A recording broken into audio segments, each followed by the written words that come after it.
3, 2, 1. What's going on? Hey, I'm chilling. Now, I threw on the belt, the championship belt, to catch people's attention. Right as soon as the Instagram video starts, we got to capture their attention. Be like, why the hell's this guy got a belt on? Now they know. I love it. I'm the champion of the show. I'm the champion of the quarantine. It's all I need. It's all I need to say.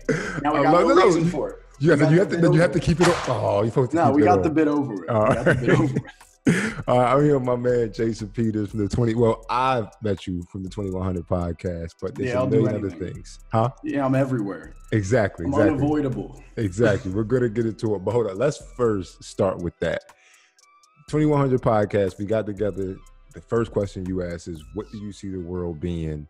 And what was it, 100 years, pretty much? Yeah. What do you think the world will be like in the year 2100? Mm-hmm. And that's just kind of the premise or the overarching theme of the podcast 2100. But ultimately, what I am creating is a time capsule for the people of the year 2100. And since its formation of this idea, I've kind of gotten more structure to it. I've now realized I'm going to make 52 total episodes, one to be dropped each week in the year 2100.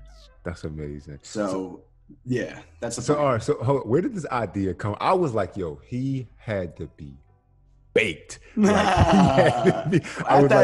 at that time I was drinking more, but there is a book that kind of tipped me in that direction. So I had always had radio shows and podcasts, and I realized I didn't have clout at the time. There was no reason for people to want to hear me talk. So the shows weren't getting traction. I wasn't like a celebrity. I didn't have any like following or whatever. So I came up with a concept, a gimmick or a niche, something to make the topics relevant and kind of give the show direction rather than having it be guest-based, because then I have to live and die by the guests I have, or have it be based on myself being funny or whatever. So if you just have a really strong topic and a strong narrative or a new perspective or a way to uncover stuff, that's what makes the show strong, rather than being like, you could hate me like the show. Which is important, because I don't ride on being likable. I ride on providing something that other people don't. I like that. What's the weirdest answer you've got? Because like, I remember I told you I felt like we're gonna get to a point where computers and humans are gonna be kind of like one and the same. We were talking about the analogy of the computer getting smaller. And if you remember what I said, I said we're already there. Yeah. Facts. But you know what I mean? I mean like on some sci-fi type shit. I know, but if you would have shown someone from like our grandparents what we were doing now, they'd call us some sci-fi shit. Yeah. But the weirdest answers, the worst answers is always flying cars. So the one I hate hearing is flying cars. Why? Because it'll never happen. It doesn't make sense. The muffler falls off, kills one lady. That's one insurance claim that ends the whole thing. And that's just how the world works. But the weirdest ones, a lot of people say like race riots. A lot of people go race riots, civil war. And those aren't the weirdest, especially what's going on nowadays. So, people's answers seem to be rooted in something, but I had one guy just look at me and go, violence, the shooting will start. And I was like, yeah, Jesus Christ. But it's a lot of that, a lot of doom and gloom about the end of the world. But my response to that is always the same, is that every civilization always thought they lived in the end times. No one was ever like, we're in the cool times. We're in the happy-go-lucky, live forever times. Everyone always thought the world. Yeah, we're the last ones. It comes from a lack of hubris. We all want to be special, the last people here. That's what I said. I was like, yo, it's an ego. I was like, it's an ego thing. Like, every human being feels like we're living in their time is the great human experiment, or their time is the time that everything's gonna like just fall apart because they've seen it. And it's like, we're all so important. Exactly. It's like, we've been here before. But yep. All right. Perfect transition. You just talked about these recent times, everything going on with, social justice events. And me and you ran into each other at the protests. And when I was there, you were recording. I hadn't knew this. Like, I got to be honest, you had kind of turned into like my news guy for the protest. So number one, how did that start? And then number two, what was the craziest thing you saw throughout those days? So what happened with all of that was, I'm big on history. So I pay attention to history. So when all this shit started going down, like protests, setting fire to shit, getting out in the streets, like mobilizing. I knew that like, oh shit, this is a landmark moment for like our generation immediately, as soon as it happened. I just was like, okay, so what can I do? What is my role in all this? And I know I'm not exactly the wave a sign type protester guy. I'm not the lead and chance. I'm not in like groups. I'm not in like the ACLU, NAACP. I'm in none of those. So what is my role? And I was like, well, I've got a moderate Twitter following. I'm a press guy. I'm just going to go out and cover these events for free. Like I'm going to go to, so every protest I went to that I could, because it's a pandemic and I was doing freelance work.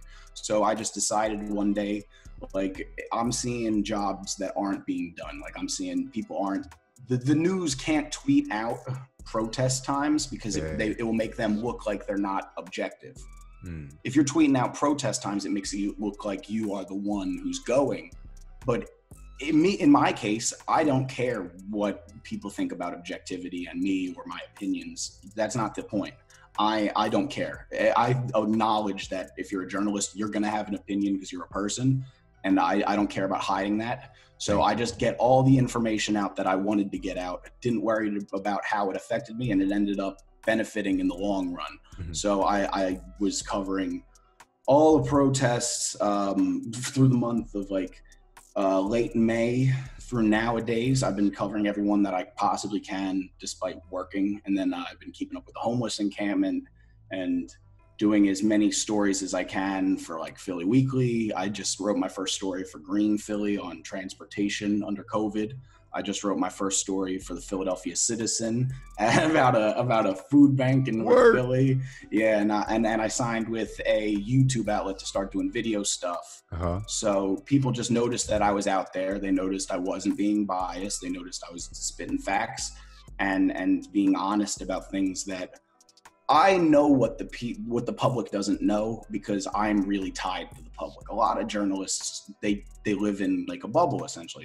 They don't know what people don't know. I know that people don't even know the bare minimum.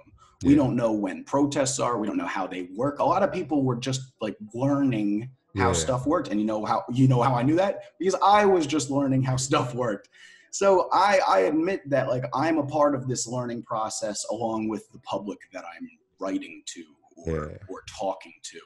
So I try not to be like, I'm the media and I know better than you. It's, hey, this is what I learned and I hope you learned too. I hope you learned it too. I like that. It's a very, like you said, objective view kind of. I feel like with me so much times, like in journalism, like you said, like someone's agenda or ego kind of gets into it. And to me, some of the best journalists or the journalistic outlets are the ones that like, listen, this is the news. You know what I mean? Like you pick it up if you want to. If you don't, that's on you. Yeah, people yell at me because I use like, it's gotten to the point where, for the longest time, I've had Twitter since 2011. I had 1,000 followers starting in May. And that took me 9 years to get 1,000 followers. In the last month and a half, 2 months, it's grown to like 1,700 or something. So that's more than double. More than half of what I originally had. Just now everyone's got opinions on the stuff I say and do, which is nice, but that's all brand new to me. Nothing wrong with that. Ain't nothing wrong with that, man. I hope you keep crushing it. Oh yeah, and if you want to know the craziest thing I saw. Real quick. The craziest thing I saw was I was covering the Columbus people, the Columbus protesters, the pro-Columbus people. That was the most violent shit I had ever seen in my entire life. I went into a store that was looted in West Philly. I went in there and it was just two guys eating like to-go food on a container in a smashed up room. Jesus. And then I walk outside and there's two members of the military out there. It will never be normal driving around City Hall and thinking to myself, this was occupied by the military, and they tried to put a 6 p.m. sanction at 5:45. Yeah. And then they made it illegal to be outside. To me, I was like, that's just pushing people. That's mom stuff. That's like stuff your mom thinks she can get away with. You get home and you go, Mom, you gave me 10 minutes. Look at the GPS. This is a 20-minute ride. You knew I couldn't make this. And your mom goes, yeah, I was on some bullshit. But instead, that was the government. Hold on. My show, if I could do what I want, this is the first time we're going to do this. I'm going to stop this and we're just going to do another 10 minutes. Because I got to hear more about this shit. Okay. Hold on. Wait, hold up. I'm getting the belt. All right.